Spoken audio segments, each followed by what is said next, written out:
Je venais de créer une fondation de l'école polytechnique dont j'étais le président et j'avais un fils épileptique avec une forme d'épilepsie pharmacorésistante difficile et je me suis dit pourquoi pas une fondation reconnue d'utilité publique comme celle que je venais de créer en faveur de l'épilepsie. Et je pensais qu'il me faudrait renverser les montagnes et pour ce faire bénéficier d'une telle fondation.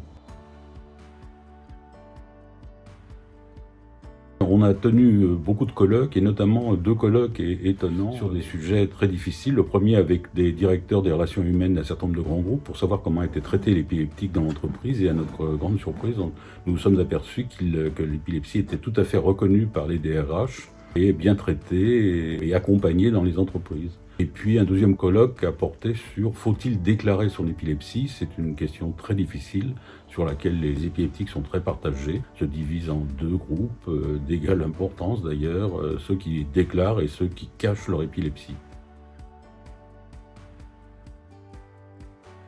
Il y a l'effort de recherche, bien sûr, qui a débouché sur de nouvelles thérapeutiques. On a participé à cet effort de recherche, on l'a un peu, si j'ose dire, originalisé en incitant ces recherches à être transversales. Je suis très heureux d'avoir pu de la sorte accompagner cet effort de recherche important.